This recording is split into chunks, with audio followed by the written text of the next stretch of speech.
الحمد لله الواحد الأحد لم يلد ولم يولد ولم يكن له كفوا أحد أشهد أن لا إله إلا الله وحده لا شريك له وأشهد أن محمدا عبده ورسوله الكريم اللهم صل وسلم على نبينا وسيدنا المصطفى محمد وعلى آله وأصحابه أجمعين أما بعد فيا عباد الله أوصيكم وإياي بتقوى الله فقد فاز المتقون أعوذ بالله من الشيطان الرجيم بسم الله الرحمن الرحيم كلا بل تحبون العاجلة وتذرون الآخرة صدق الله العظيم. Segala puji bagi Allah, kemudian salawat dan salam kepada Rasulullah, pada keluarga dan seluruh sahabat-sahabatnya, jamaah Jumat yang Allah muliakan insya-Allah. Di saat Allah Subhanahu wa taala menceritakan tentang keadaan manusia, Allah mengatakan wal 'asri innal insana lafi khusrin. Demi masa, demi waktu, sesungguhnya manusia benar-benar dalam keadaan merugi. Allah yang katakan bahawa kita benar-benar dalam keadaan merugi, Allah pakai huruf-huruf taukid untuk meyakinkan bahawa kita benar-benar merugi. Dan di antara salah satu kerugian yang paling banyak diderita oleh umat Muhammad sallallahu alaihi wasallam setelah mereka beriman kepada Allah, kita semuanya muslim, tapi ada sesuatu yang paling banyak kita tinggalkan, yaitu sering sekali kita melewatkan kesempatan dari Allah Subhanahu wa taala. Di saat Allah ingin memberi pahala-pahala terbaik bagi hambanya, agar hamba tersebut mudah masuk surga, kita begitu saja melewatkannya. Jemaah melakukan Allah Subhanahu wa taala, ketika selesai Ramadan, Allah Subhanahu wa taala melalui lisan nabinya bahkan memberi satu bonus yang paling hebat. Tinggal tambah saja dengan 6 hari, maka puasa kita dianggap seperti berpuasa setahun. Banyak orang yang melewatkannya, banyak orang yang tidak puasa Syawal. Ketika datangnya musim haji, Allah Subhanahu wa taala berjanji melalui lisan utusannya Muhammad sallallahu alaihi wasallam. Apa kata Allah? Apa kata Rasulullah? Al-hajjul mabrur laisa lahu jaza illa al-jannah. Apabila seseorang berhaji dan hajinya mabrur, maka tidak ada sesuatu yang layak untuk membalasnya kecuali surga. Sayang sebahagian orang melewatkannya.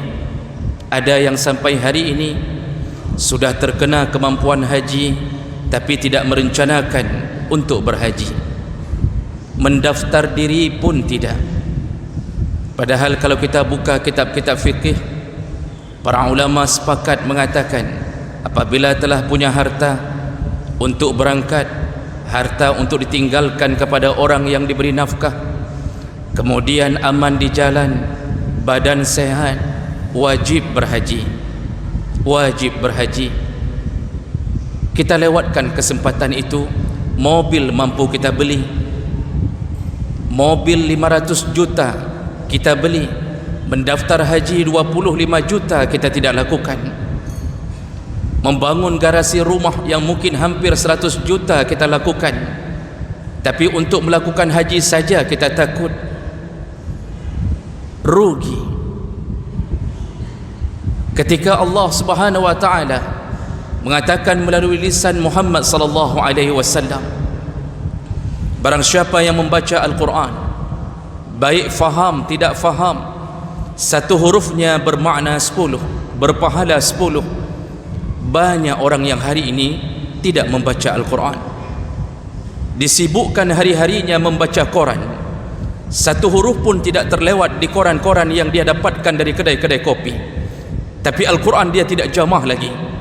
Ada yang hanya pegang Quran dalam Ramadan saja. Setelah Ramadan dia berhenti total, dan dia merencanakan Ramadan tahun depan dia kembali. Rugi. Jemaah melakukan Allah, ketika Allah Subhanahu wa taala mengatakan bahwa orang-orang yang bersedekah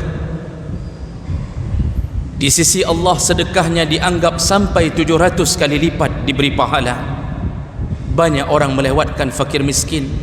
Banyak orang yang tidak mau mewakafkan hartanya ke masjid Allah.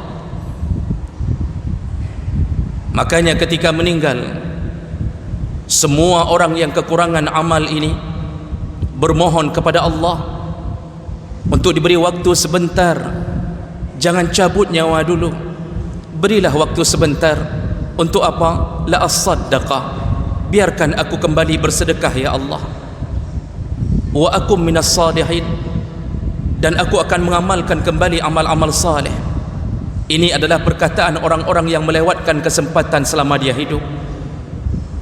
Jemaah melakukan Allah, dan lihatlah nanti dalam hitungan 2 minggu yang akan datang, kita akan segera menghadapi hari besar yang di dalamnya ada amalan besar yang sering kita menyebutkannya dengan berkorban. Mari kita lihat diri sendiri, apakah kita akan melewatkannya atau tidak. Padahal kalau dia benar-benar beriman, yakin dengan pahala yang Allah beri, sungguh dia tidak akan melewatkan kesempatan untuk berkorban.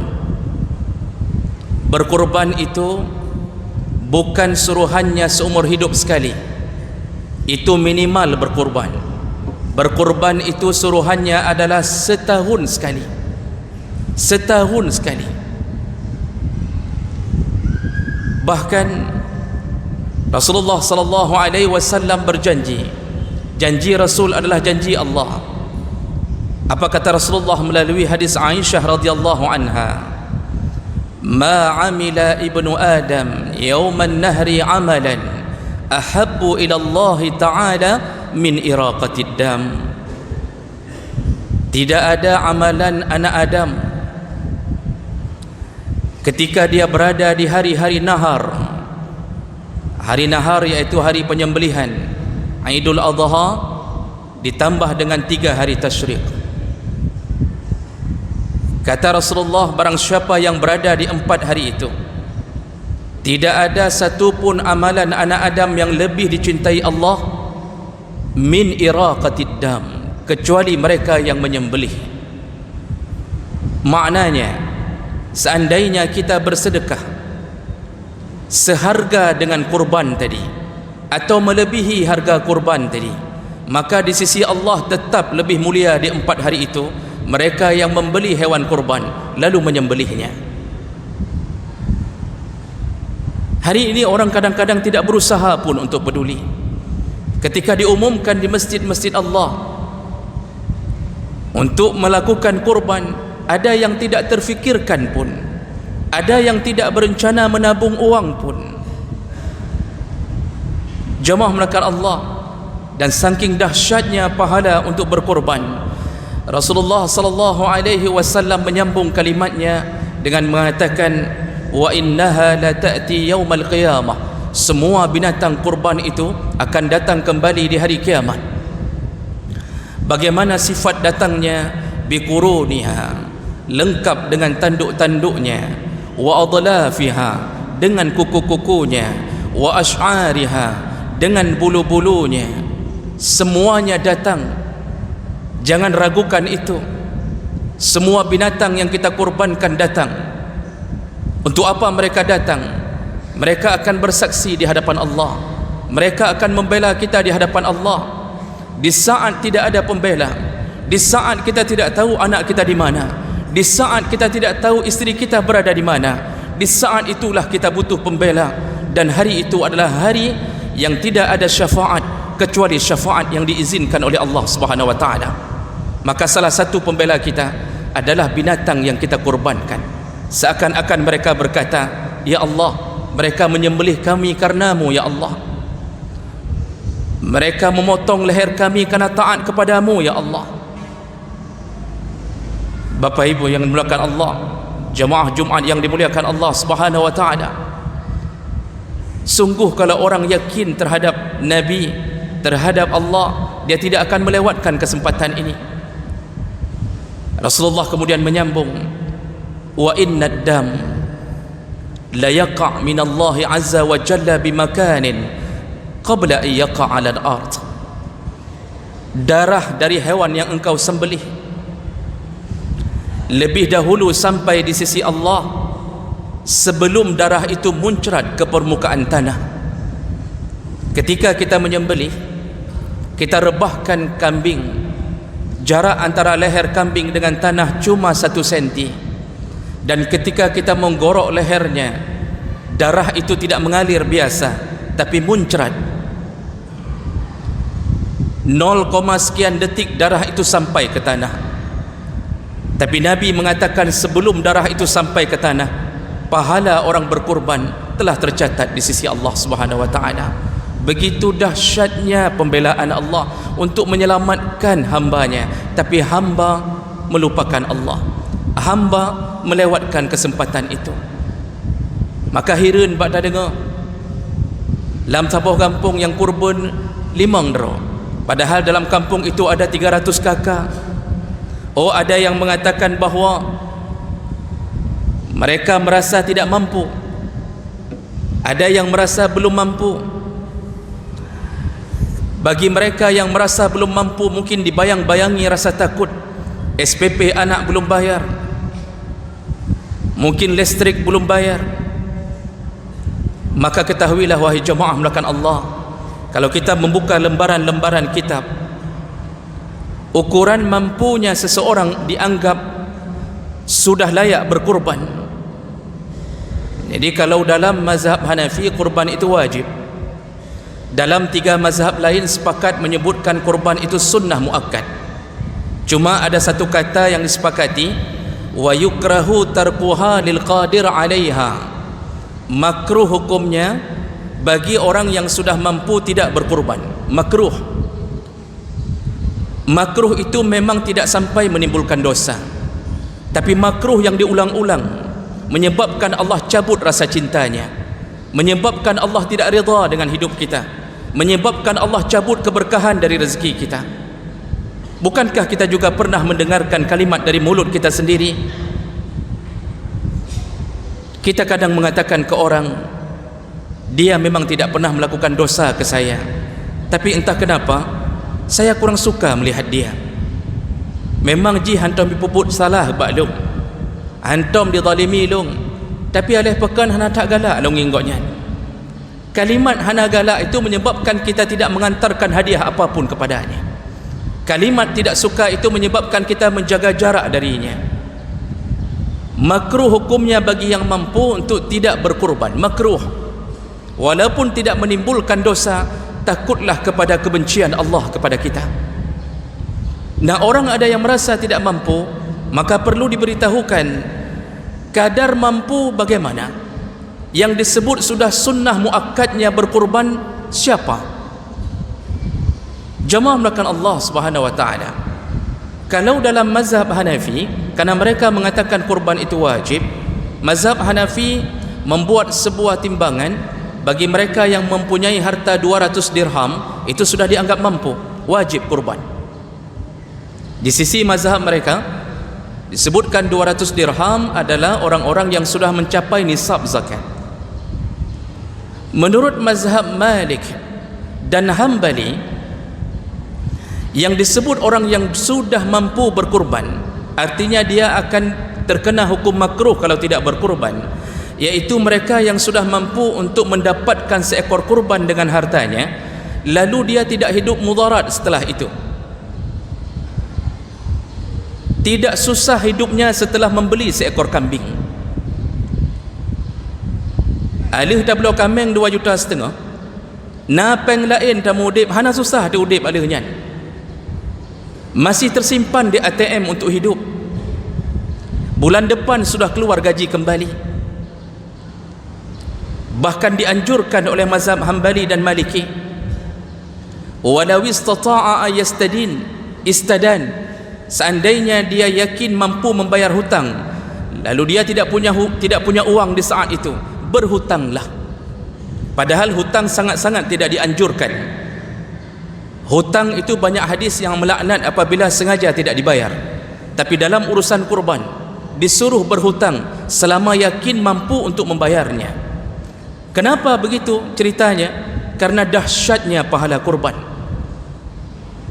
Lewat hari tasyrik tidak ada kesempatan lagi untuk berkurban, harus menunggu tahun yang akan datang. Belum tentu umur kita bertemu dengan hari itu yang sama. Jamaah maka Allah dan kita yang bermazhab Syafi'i, ketahuilah bahawa dalam mazhab Syafi'i, setiap orang yang punya harta terkena sunnah ain. Setiap orang yang dianggap mampu, maka pribadi-pribadi itu sunnah untuk berkurban. Suami PNS, isteri pun PNS, itu kalau sama-sama mampu sunnah setiap pribadi berkurban. Tapi kalau seandainya yang mampu cuma satu orang, maka terkena sunnah kifayah.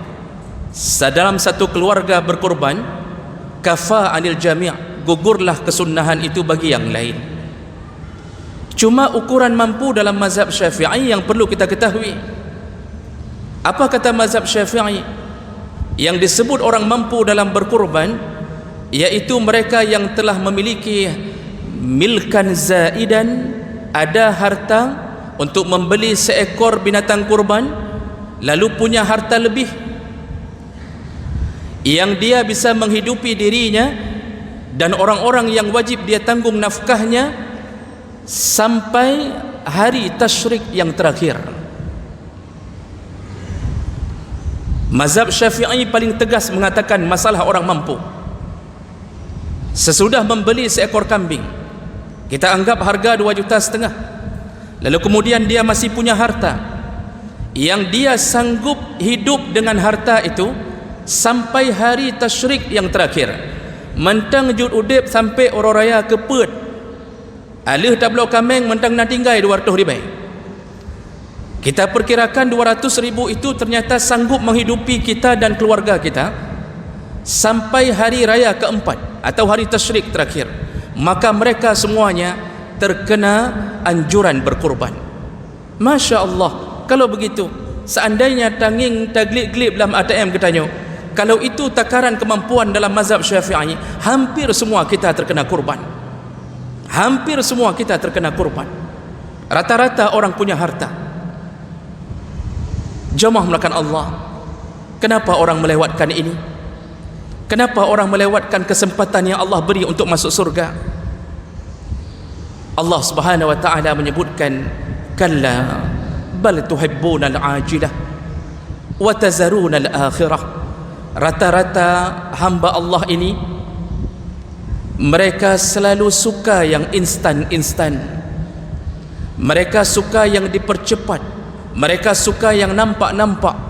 Wa tazarunal akhirah, lalu engkau meninggalkan akhirat. Katanya bakbut yang deh kop bagah. Masya Allah, seseorang ketika HP-nya rusak,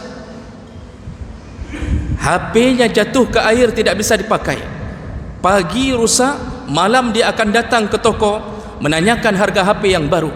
2,5 juta dia beli langsung malam itu. Kenapa? Dia mendapatkan hasilnya langsung. Dia melihat HP ada di tangannya. Urusan dunia dia kejar. Kalau ada orang yang mempunyai mobil, 4 ban diganti sekaligus, harga mencapai 3 juta rupiah sekali ganti, dia sanggup melakukannya. Tapi untuk berkurban dia tidak sanggup. Lihatlah sekarang orang-orang berlomba-lomba menghiasi rumahnya. Lihatlah pot-pot bunga bergelantungan di rumah-rumah. Semua orang berlomba membelinya. Semua orang sanggup membeli gorden. Semua orang sanggup memperbaiki apapun dalam rumahnya. Allah minta 2,5 juta untuk membuktikan cinta kepada Allah, dia tidak beri. Maka sebagaimana dia tidak mencintai Allah, maka Allah pun tidak mencintainya. Jemaah melakukan Allah Subhanahu wa taala, inilah sifat manusia, tenggelam dalam cinta dunia, lupa bahawa dunia ini apapun kita lakukan pasti berakhir. Di saat kita meninggal, kita tinggalkan dunia, maka yang tertinggal adalah amal. Anak kita dan isteri kita hanya berdiri di pintu kubur, lalu mereka meninggalkan kita. Seluruh harta kita kembali ke rumah, tertinggallah kita bersama amal kita. Disitulah penyesalan dan demi penyesalan. Disitulah kita merenung, tidak 1 tahun pun kita berkorban. Jemaah melakukan Allah, makanya di ujung hadis tadi, setelah Rasulullah mengatakan darah yang muncrat dari binatang kurban itu lebih cepat sampai di sisi Allah daripada jatuh ke tanah, di ujung hadis Rasulullah mengatakan, fatibu biha nafsan, bersemangatlah engkau untuk berkorban, bersemangatlah, kata Rasulullah. Jangan tinggalkan kesempatan ini. Jemaah melakukan Allah, ketika kita mendengarkan ada pasar murah, lalu kita lihat orang pulang dengan menenteng minyak dan beras murah, kita bertanya, dari mana ini wo? Nai po belum? Ideh bapa saya murah, dijual beras, minyak setengah harga. Lalu kita mengatakan, apakah anda pegah baklong? Nyo mentangna masih ada? Lalu orang itu mengatakan tidak ada lagi. Hanya urusan begitu saja kemudian kita menyesalinya.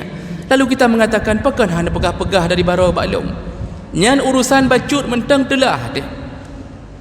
Tapi kita kadang-kadang tidak menyesali ketika Allah Subhanahu wa taala memberi pahala berlimpah, lalu kita lewatkan begitu saja. Puasa 6 lewat, haji lewat, kurban lewat, sedekah lewat, salat jamaah lewat. Dia lebih memilih salat di rumahnya, padahal Allah sudah janji yang salat berjamaah di masjid-masjid Allah 27 kali lipat lebih hebat daripada mereka yang salat di rumahnya. Seandainya itu berbentuk harta, seandainya muazzin menambah kalimatnya, yang salat di rumah hanya dapat 1 juta, yang salat di masjid siap dibagikan 27 juta. Seandainya itu berbentuk uang, maka yakin semua orang akan ke masjid. Kenapa? Karena mereka tuhibbunal ajilah, suka yang nampak-nampak. Maka hanya orang beriman, yang tinggal meyakinkan diri bersama Allah dengan segala janji-janji Allah Subhanahu wa taala. Maka mudah-mudahan khutbah singkat ini bisa menggugah kita. Jangan terlewatkan jemaah melakukan Allah. Mungkin tahun depan kita tidak bertemu lagi dengan kesempatan-kesempatan besar ini. Berkurbanlah, berlomba-lombalah, bahkan walaupun harus berhutang dengan syarat yakin mampu membayarnya, berhutanglah. Dan semoga ini bisa menjadi renungan bagi kita, dan semoga Allah Subhanahu wa taala mempertemukan kita kembali di dalam surganya. Amin ya rabbal alamin. Innal hamdalillah nasta'inuhu wa nastaghfiruh wa na'udzu bihi min shururi anfusina wa min sayyiati a'malina. Man yahdihillahu fala mudilla lahu wa man yudlil fala hadiya lahu. Asyhadu an la ilaha illallah wahdahu la syarika lahu wa asyhadu anna Muhammadan 'abduhu wa rasuluhul karim. Allahumma salli wa sallim ala nabiyyina wa sayyidina al-Mustafa Muhammadin wa ala alihi wa ashabihi ajma'in. Amma ba'd, fa ya ibadallah, usikum wa iyaya bitaqwallah, faqad fazal muttaqun. A'udzu billahi minasy syaithanir rajim. Bismillahirrahmanirrahim. Kalla bal tuhibbunal 'ajilah wa tazarunal akhirah. Sadaqallahul azim. Barakallahu li wa lakum fil Qur'anil azim wa naf'ani wa iyyakum bima fihi minal ayati wa zikril hakim wa taqabbalallahu minni wa minkum tilawatahu innahu huwas samiul alim.